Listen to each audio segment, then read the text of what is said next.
हाय लोगोफोर नोंथांमोनखौ आरोबाव आंनि बे गुबुन मोनसे गोदान भिडिअआवहाय बरायहरनाय थाबाय स' नोंथांमोननिसिम आसा खालामो भिडिअखौ जागायनायनिफ्राय जोबजासिम नायलांगोन होननानै एक्चुअली नोंथांमोनाथ' भिडिअनि टाइटेल एबा थाम्बनेलाव नायनानै मिन्थिखाबायानो जानांगौ दे दिनै आं मा भिडिअनि सायावहाय नोंथांमोननिसिम आपडेटखौ लानानै फैदों।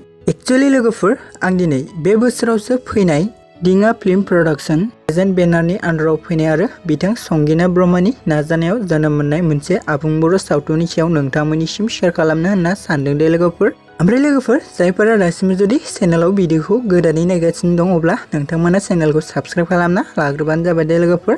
ओमफ्राय लोगोफोर खाथियाव थानाय बेलनि आइकनखौबो हल' प्रेस खालामना लादो लोगोफोर जाहाथे आंनि भिडिअनि गोदान नटिफिकेशनफोरा नोंथांमोननिसिम थाबैनो सौहैयो दे लोगोफोर। स' नोंथांमोनाथ' भिडिअनि टाइटेल एबा थाम्बनेलाव नायनानै एसेब्लाबो हमनो हाखादोंआनो दे लोगोफोर दिनै आं मा भिडिअनि सायाव नोंथांमोननिसिम शेयार खालामगोन। एक्चुअली लोगोफोर बे बोसोरावसो फैनो गोनां गाब गैयै जायख्लं आबुं बर' सावथुननि सायाव आं दिनै नोंथांमोननिसिम शेयार खालामगोन दे लोगोफोर। ओमफ्राय लोगोफोर जाहा GAAB फिल्म प्रडाक्शन इउटुब चेनेला गाब गैयै जायख्लं आबुं बर' सावथुननि अफिसियेल ट्रेलार भिडिअखौबो रिलिज खालामना होबाय दे लोगोफोर। स' लोगोफोर नोंथांमोनाथ' गोबाङानो नुबाय आरो गोबाङानो नुवाखै जानांगौ दे लोगोफोर। स' लोगोफोर बेनिखायनो जाय बिथांमोना दासिम जुदि बे गाब गैयै जायख्लं आबुं बर' सावथुननि अफिसियेल ट्रेलार भिडिअखौ नुवाखै अब्ला नोंथांमोना GAAB फिल्म प्रडाक्शन इउटुब चेनेलाव थांनानै नायहैबानो जाबाय दे लोगोफोर। ओमफ्राय लोगोफोर जायफोरा नायखांबाय अननानै कमेन्टनि गेजेरजों फोरमायहरबानो जाबाय दे लोगोफोर। ओमफ्राय लोगोफोर सोर बे ट्रेलार भिडिअखौ नायनानै फुल भिडिअखौ नायनो थाखाय एक्साइटेड जाना दं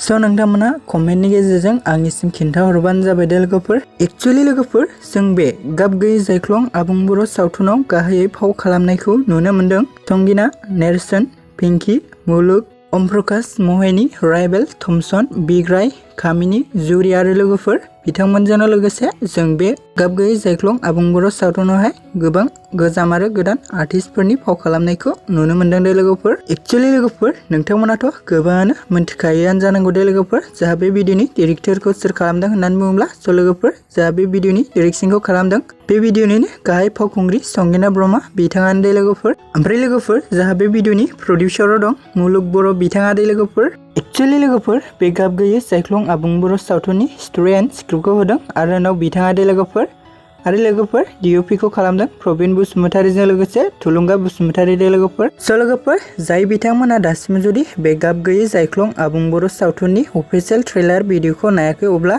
नोंथांमोना GAAB फिल्म प्रडाक्शन इउटुब चेनेलाव थाबैनो नायहैबानो जाबाय दे लोगोफोर। स' लोगोफोर बिदिब्ला दिनैनि आपडेटआ बेखिनियानोमोन दे लोगोफोर आसा खालामो नोंथांमोना भिडिअखौ नायनानै मोजां मोनबाय। भिडिअखौ जुदि नायनानै मोजां मोनदोंब्ला अननानै चेनेलखौ साबस्क्राइब भिडिअखौ लाइक आरो कमेन्ट खालामनो दाबाव दे लोगोफोर।